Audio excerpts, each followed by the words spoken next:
As we've been following closely this morning, Canada will not send our athletes to this summer's Olympic Games in Tokyo. The Canadian Olympic and Paralympic committees are asking Japan and the IOC to postpone the Games for at least a year.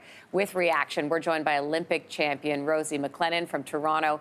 Rosie, thanks for joining us this morning. Yeah, thanks for having me. Okay, so you were supposed to compete this summer. How do you feel now hearing this news? I think in some ways it's a really difficult decision, but in other ways it was probably one of the easier decisions to be made.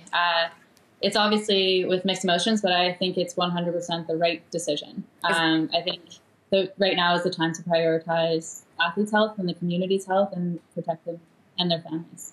Have you talked to any of your Team Canada friends? How's everybody feeling? What's everybody saying? I think for the most part, what I've seen and how the people have reacted and other athletes, it's in support of this decision. I think we all know that taking a step back and putting everything in perspective, now isn't the time to be focusing on high performance sport. It's the time to be focusing on the health of Canada and doing our part to have a positive impact or help mitigate the spread of the virus.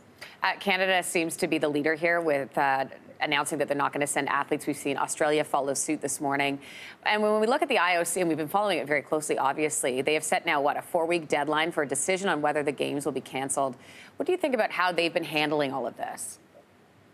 I mean, I think all of this is quite unprecedented. We've never experienced this, anything like this globally. And I think for the IOC, they're trying to take more time to make a decision, but it was difficult. And I think Team Canada wanted to create some certainty for their athletes and ensure that they were prioritizing the health and safety of their athletes, and that made it an easy decision to make. And it's not really just about the Games themselves. It's the fact that training obviously is happening right now, but I'm imagining, Rosie, that has been a little bit stressful, a little bit different because of the impact that physical distancing would have on training.